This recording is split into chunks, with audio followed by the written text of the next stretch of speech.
kita berdoa. Tuhan Yesus, bentar lagi kami akan belajar dari firman-Mu. Mohon Engkau sendiri yang hadir dan menolong setiap anak-anak-Mu untuk bukan saja mendengar firman Tuhan, tetapi juga untuk melakukannya dalam pemahaman yang benar akan firman Tuhan. Kami memohon Tuhan menolong dan memampukan hamba-Mu yang Engkau utus untuk menyatakan firman, sehingga apa yang dinyatakan hanya seturut kehendak-Mu. Kami berdoa di dalam nama Tuhan Yesus Kristus. Amin.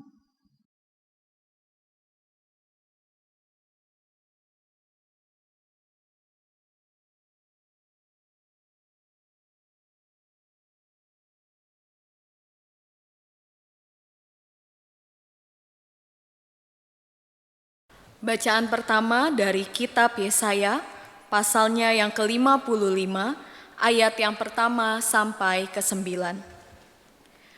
Ayo, hai semua orang yang haus, marilah dan minumlah air. Dan hai orang yang tidak mempunyai uang, marilah. Terimalah gandum tanpa uang pembeli dan makanlah, juga anggur dan susu tanpa bayaran. Mengapakah kamu belanjakan uang untuk sesuatu yang bukan roti, dan upah jeripayahmu untuk sesuatu yang tidak mengenyangkan? Dengarkanlah aku, maka kamu akan memakan yang baik, dan kamu akan menikmati sajian yang paling lezat. Sendengkanlah telingamu dan datanglah kepadaku. Dengarkanlah, maka kamu akan hidup. Aku hendak mengikat perjanjian abadi dengan kamu, menurut kasih setia yang teguh yang kujanjikan kepada Daud. Sesungguhnya aku telah menetapkan dia menjadi saksi bagi bangsa-bangsa, menjadi seorang raja dan pemerintah bagi suku-suku bangsa. Sesungguhnya engkau akan memanggil bangsa yang tidak kau kenal, dan bangsa yang tidak mengenal engkau akan berlari kepadamu. Oleh karena Tuhan Allahmu dan karena yang Maha Kudus, Allah Israel yang mengagungkan engkau. Carilah Tuhan selama ia berkenan ditemui. Berserulah kepadanya selama ia dekat. Baiklah orang fasik meninggalkan jalannya, dan orang jahat meninggalkan rancangannya. Baiklah ia kembali kepada Tuhan, maka dia akan mengasihaninya, dan kepada Allah kita, sebab ia memberi pengampunan dengan limpahnya. Sebab rancanganku bukanlah rancanganmu, dan jalanmu bukanlah jalanku. Demikianlah firman Tuhan. Seperti tingginya langit dari bumi, demikianlah tingginya jalanku dari jalanmu, dan rancanganku dari rancanganmu. Demikianlah sabda Tuhan.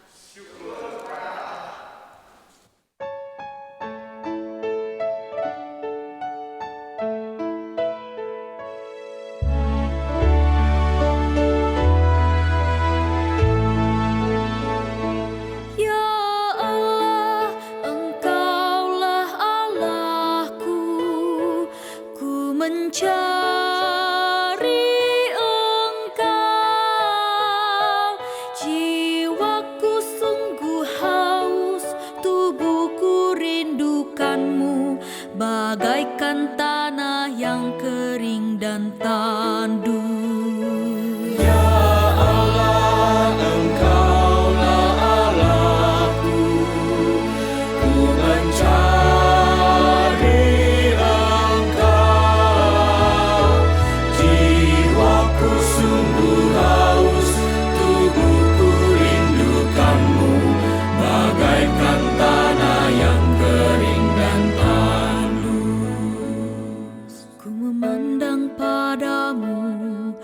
Tempatmu yang kudus, melihat kekuatan dan kemuliaan-Mu. Sebab kasih setiamu lebih baik dari hidup, dan bibirku akan memegahkan Engkau. Ya Allah, Engkaulah Allahku, ku mencari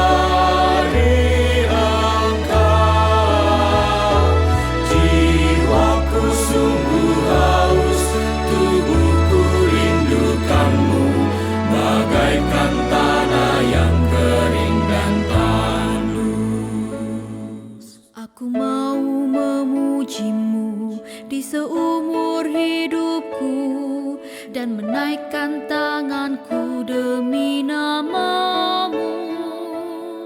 Dikenyangkannya jiwaku, bak dengan lemak dan sumsum, dengan bibir yang bersorak ku memuji. Ya Allah, Engkaulah Allahku, ku mencari Engkau. Jiwaku sungguh haus, tubuhku rindukan-Mu, bagaikan tanah yang kering dan tandus. Bila ku mengingat-Mu dari tempat tidurku, merenungkan Engkau di sepanjang malam, sungguh Engkau telah menjadi pertolonganku ya Tuhan. Dalam naungan sayap-Mu aku bersorak. Ya Allah, Engkaulah Allahku, ku mencari Engkau. Jiwaku sungguh haus, tubuhku rindukan-Mu, bagaikan tanah yang kering dan tandus. Bacaan kedua dari surat 1 Korintus pasalnya yang ke-10, ayat yang pertama sampai ayatnya yang ke-13. Aku mau supaya kamu mengetahui saudara-saudara, bahwa nenek moyang kita semua berada di bawah perlindungan awan, dan bahwa mereka semua telah melintasi laut. Untuk menjadi pengikut Musa, mereka semua telah dibaptis dalam awan dan dalam laut. Mereka semua makan makanan rohani yang sama, dan mereka semua minum minuman rohani yang sama. Sebab mereka minum dari batu karang rohani yang mengikuti mereka, dan batu karang itu ialah Kristus. Tetapi sungguh pun demikian Allah tidak berkenan kepada bagian yang terbesar dari mereka, karena mereka ditewaskan di padang gurun. Semuanya ini telah terjadi sebagai contoh bagi kita untuk memperingatkan kita, supaya jangan kita menginginkan hal-hal yang jahat seperti yang telah mereka perbuat, dan supaya jangan kita menjadi penyembah-penyembah berhala, sama seperti beberapa orang dari mereka, seperti ada tertulis. Maka duduklah bangsa itu untuk makan dan minum, kemudian bangunlah mereka dan bersukaria. Janganlah kita melakukan percabulan, seperti yang dilakukan oleh beberapa orang dari mereka, sehingga pada satu hari telah tewas 23.000 orang. Dan janganlah kita mencobai Tuhan, seperti yang dilakukan oleh beberapa orang dari mereka, sehingga mereka mati di pagut ular. Dan janganlah bersungut-sungut, seperti yang dilakukan oleh beberapa orang dari mereka, sehingga mereka dibinasakan oleh malaikat maut. Semuanya ini telah menimpa mereka sebagai contoh, dan dituliskan untuk menjadi peringatan bagi kita yang hidup pada waktu di mana zaman akhir telah tiba. Sebab itu, siapa yang menyangka bahwa ia teguh berdiri, hati-hatilah supaya ia jangan jatuh. Pencobaan-pencobaan yang kamu alami ialah pencobaan-pencobaan biasa yang tidak melebihi kekuatan manusia. Sebab Allah setia, dan karena itu Ia tidak akan membiarkan kamu dicobai melampaui kekuatanmu. Pada waktu kamu dicobai, Ia akan memberikan kepadamu jalan keluar, sehingga kamu dapat menanggungnya. Demikianlah sabda Tuhan. Syukur kepada Allah. Bacaan Injil kita diambil dari Injil Tuhan Yesus Kristus menurut Lukas pasalnya yang ke-13, ayatnya yang pertama sampai dengan yang ke-19. Injil Lukas pasalnya yang ke-13, ayatnya yang pertama sampai dengan yang ke-19. Demikian dinyatakan untuk setiap kita. Dosa dan penderitaan.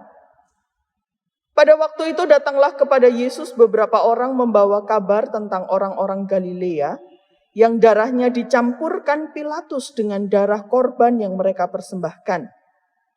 Yesus menjawab mereka, "Sangkamu orang-orang Galilea ini lebih besar dosanya daripada dosa semua orang Galilea yang lain, karena mereka mengalami nasib itu? Tidak, kataku kepadamu. Tetapi jikalau kamu tidak bertobat, kamu semua akan binasa atas cara demikian.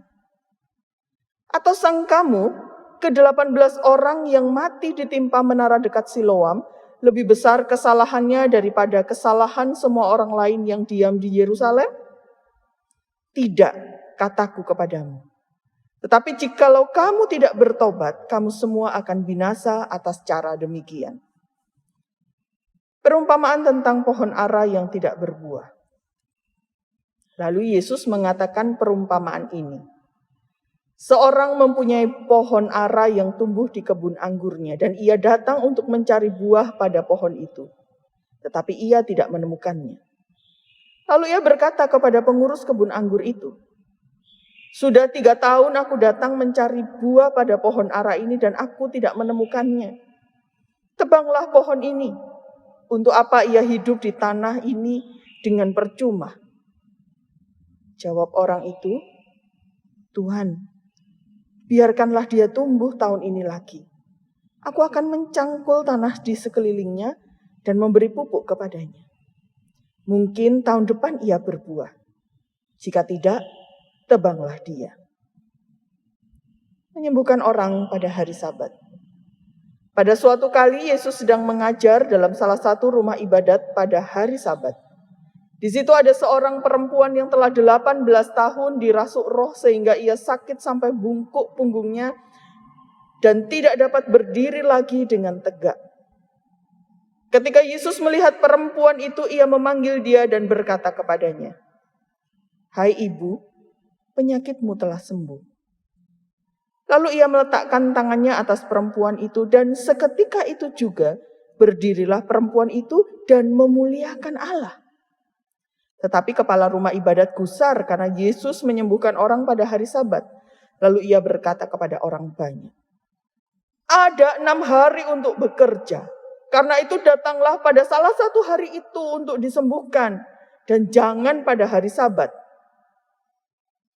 Tetapi Tuhan menjawab dia, katanya, "Hai orang-orang munafik, bukankah setiap orang di antaramu melepaskan lembunya atau keledainya pada hari Sabat dari kandangnya dan membawanya ke tempat ini, ke tempat minuman?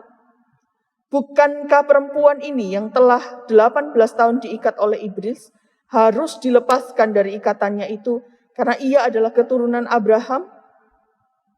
Dan waktu ia berkata demikian, semua lawannya merasa malu dan semua orang banyak bersuka cita karena segala perkara mulia yang telah dilakukannya. Maka kata Yesus, "Seumpama apakah hal kerajaan Allah? Dan dengan apakah aku akan mengumpamakannya?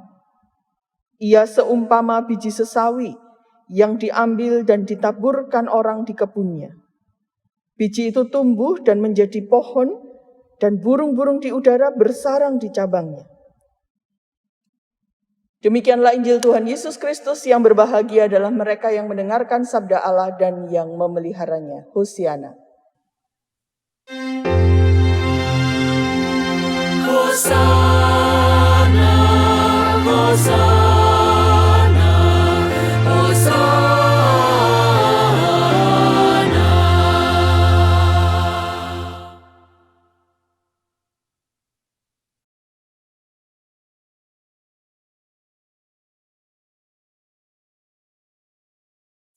Saudara-saudara yang dikasihi dan mengasihi Tuhan kita Yesus Kristus, hari ini Minggu Prapaskah ketiga. Dan pada hari ini saudara-saudara kita diberikan sebuah tema pertobatan sebagai gaya hidup. Nah saudara-saudara, kalau ngomong tentang gaya hidup atau biasa disebut anak muda lifestyle begitu ya. Apa sih yang membuat sesuatu itu bisa disebut sebagai gaya hidup? Atau bila mana sesuatu itu kemudian kita pahami sebagai sebuah gaya hidup?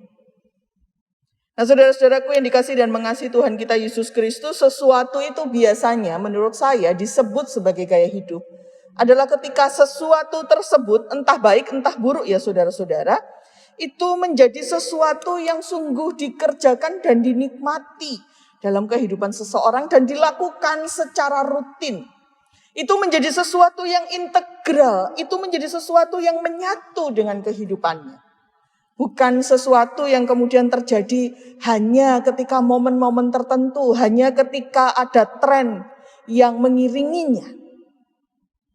Misalnya contoh nyata saudara-saudara ya. Apa bedanya olahraga sebagai gaya hidup dan olahraga sebagai sebuah kewajiban? Olahraga akan menjadi sesuatu yang sekedar kewajiban ketika dia dilaksanakan sebagai sebuah kewajiban. Misalnya waktu kita masih sekolah zaman dulu. Atau saya masih sekolah zaman dulu, saudara. Mulai dari TK, SD, SMP, SMA, sampai kelas 12, saudara-saudara paling tidak. Itu kan ada yang namanya pelajaran olahraga, saudara. Maka kemudian orang olahraga, anak olahraga, karena itu adalah bagian dari tuntutan nilai. Seneng gak seneng olahraga ya olahraga, gitu toh.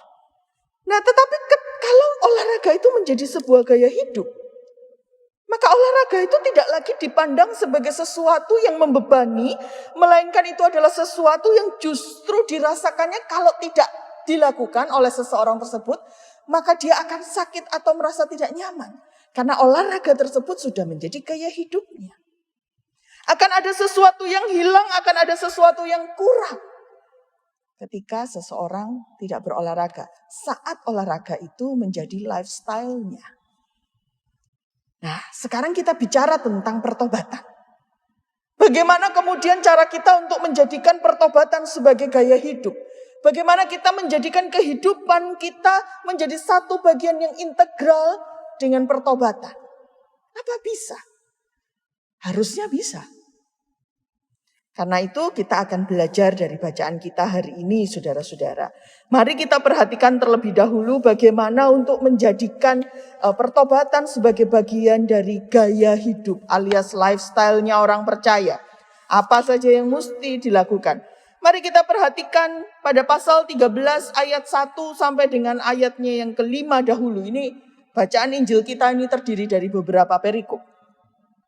Yang pertama saudara-saudara, pada perikop yang pertama ini Tuhan Yesus bicara tentang dosa dan penderitaan. Adalah umum bagi orang saat itu untuk memahami dan menghubungkan besarnya penderitaan sama atau setara atau sejalan dengan besarnya dosa. Jadi kalau ada orang yang kemudian dia mengalami kemalangan luar biasa, contohnya yang di sini itu ada orang-orang yang dibunuh dengan cara kejam, ada orang-orang Galilea yang dibunuh dengan cara kejam.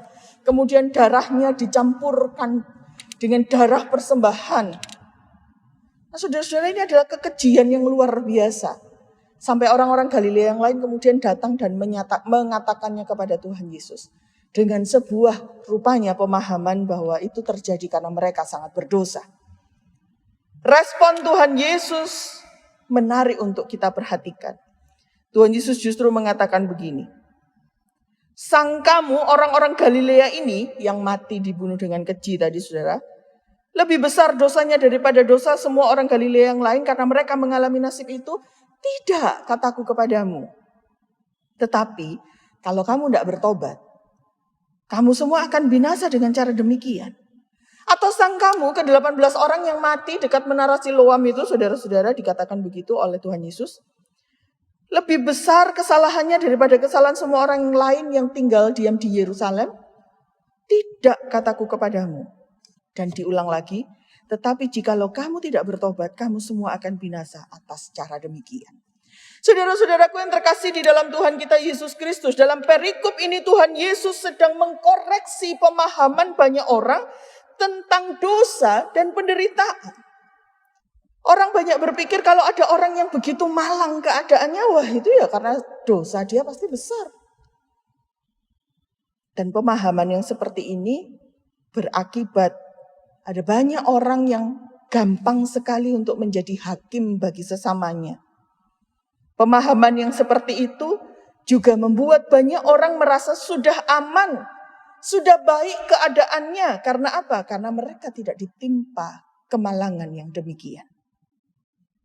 Inilah yang kemudian dikoreksi oleh Tuhan Yesus. Tuhan Yesus menyatakan yang pertama, gak ada dosa besar dan dosa kecil. Semua dosa, kalau seseorang tidak bertobat, maka akan berujung kepada penderitaan bahkan kematian.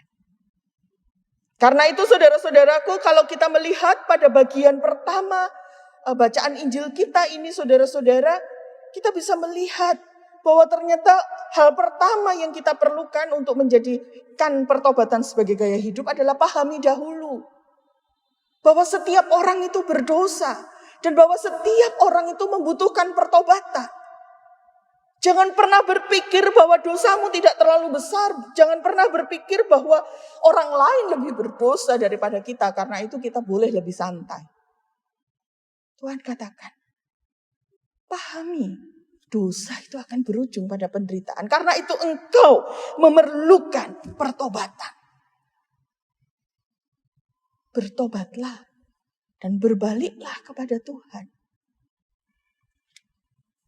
Bukan hanya ketika saat ini kita masuk masa prapaskah.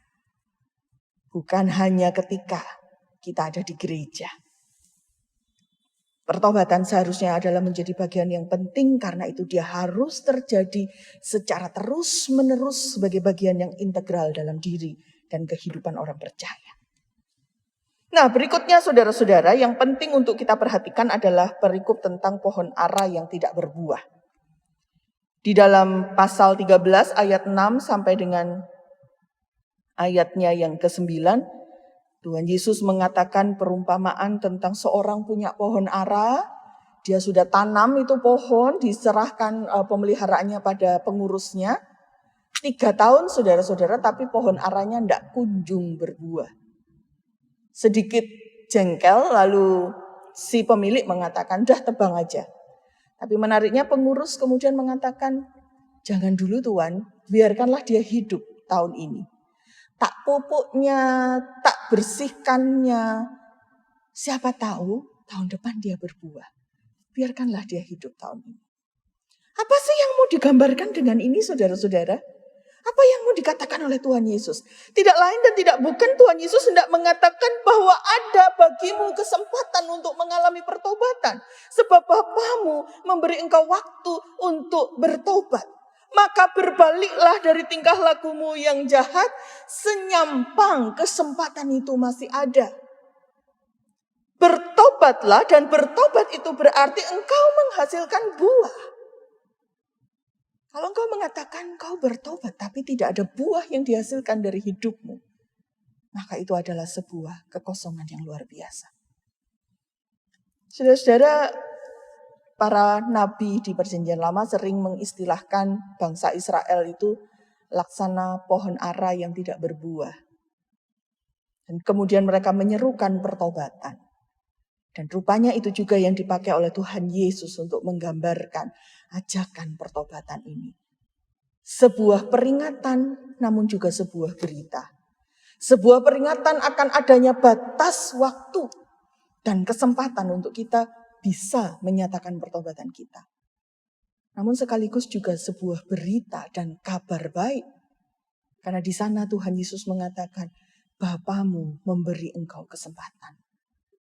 Maka saudara-saudara, hal kedua, supaya pertobatan itu bisa menjadi bagian yang integral dalam kehidupan kita. Jadi lifestyle-nya kita. Hal kedua yang perlu kita miliki adalah pahami. Pertobatan yang sejati itu selalu ditandai dengan hidup yang menghasilkan buah. Maka pergunakanlah setiap waktu dan kesempatan yang Tuhan anugerahkan kepada kita untuk berlomba-lomba menghasilkan buah. Bukan supaya kita menjadi kemudian kita mengatakan aku menghasilkan buah supaya aku mendapatkan sesuatu dari Tuhan. Tidak. Berbuahlah di dalam kehidupanmu sebagai ungkapan syukurmu atas Tuhan yang begitu baik menjadikan engkau dapat berguna dan berbuah. Itu yang kedua, saudara-saudara. Hal berikut dan yang terakhir untuk kita bahas hari ini, kita bisa perhatikan dalam teks kita yang bacaan pertama, saudara. Yesaya 55 ayatnya yang pertama sampai dengan ayatnya yang ke-9. Yang oleh LAI diberikan judul seruan untuk turut serta dalam keselamatan yang dari Tuhan. Nah saudara-saudara, bagaimana caranya untuk bisa turut serta dalam keselamatan yang dari Tuhan, saudara? Kalau kita perhatikan teksnya, saudara-saudara, dalam Yesaya pasal 55 ini mau dinyatakan untuk bisa turut serta dalam keselamatan yang dari Tuhan, kita perlu datang kepada Tuhan. Kita perlu berbalik kepada Tuhan. Kita perlu menyendengkan telinga kita untuk mendengar Tuhan dan kemudian kita akan mengalami hidup. Dengan kata lain, saudara-saudara, kita mau diajar melalui bacaan kita yang pertama untuk melihat pertobatan yang bagaimana yang Tuhan kehendaki. Untuk mengetahui bahwa sesungguhnya pertobatan yang dimaksudkan untuk kita bisa turut serta dalam keselamatan dari Tuhan itu, ya dengan datang kepada Tuhan, berbalik kepada Tuhan. Nah saudara-saudara, menurut saya selalu ada dua cara memandang seruan dan ajakan pertobatan dari Tuhan untuk orang percaya. Cara yang pertama adalah secara negatif. Bagaimana maksudnya cara negatif? Maksudnya begini. Kalau orang Israel memandang seruan pertobatan dari Tuhan ini, seruan untuk turut serta dalam keselamatan yang dari Tuhan ini sebagai sesuatu yang membebani mereka, sebagai sebuah kewajiban yang harus mereka lakukan supaya mereka kemudian bisa selamat. Maka seruan untuk melakukan kehendak Tuhan, untuk datang kepada Tuhan itu tidak lebih dari sekedar beban dan tugas. Maka akan ada banyak cara untuk menghindari, namanya juga manusia. Tapi kalau kita mau pakai cara yang kedua, adalah cara yang positif dalam memandang berita ini. Alih-alih memandang berita ini sebagai berita yang membebani, sebagai perintah yang membebani, pandanglah ajakan keselamatan ini justru sebagai sebuah anugerah dan pengutusan, bukan sebagai beban. Perhatikanlah ayatnya yang ke-6. Carilah Tuhan selama ia berkenan ditemui, berserulah kepadanya selama ia dekat. Baiklah orang fasik meninggalkan jalannya dan orang jahat meninggalkan rancangannya. Baiklah ia kembali kepada Tuhan, maka dia akan mengasihinya. Dan kepada Allah kita sebab ia memberi pengampunan dengan limpahnya. Ini bukan beban, saudara. Ini bukan sesuatu yang kemudian menjadi tugas, menjadi paksaan, menjadi kewajiban.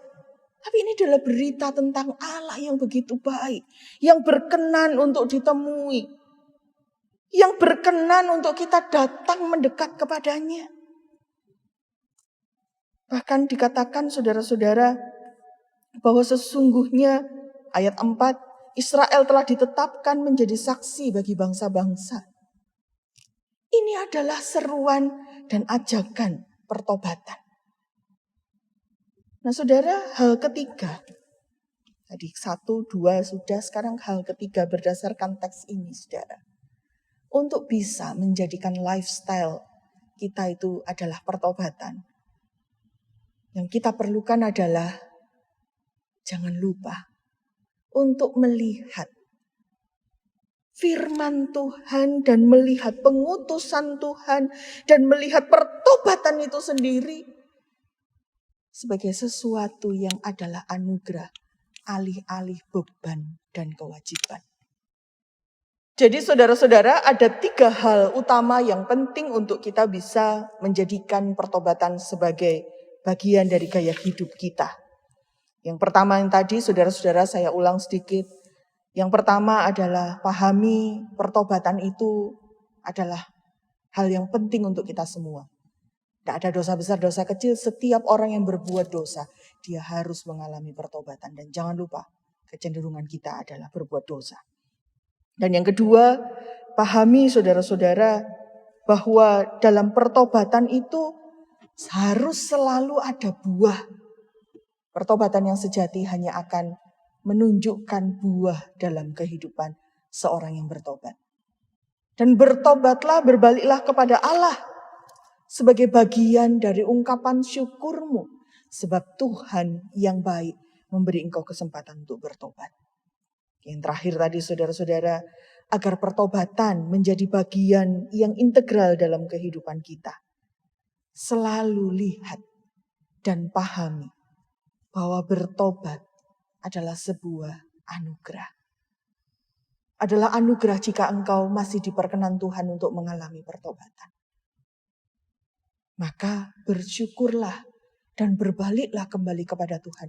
Sebab Dia tahu yang terbaik untuk kita. Saudara, Minggu Prapaskah ketiga sudah kita jelang. Dimulai dengan Rabu Abu yang memberitakan dan menggemakan seruan pertobatan. Apakah saya dan saudara sampai hari ini masih menghayati pertobatan sebagai bagian dari kehidupan kita? Kiranya Tuhan menolong kita. Amin.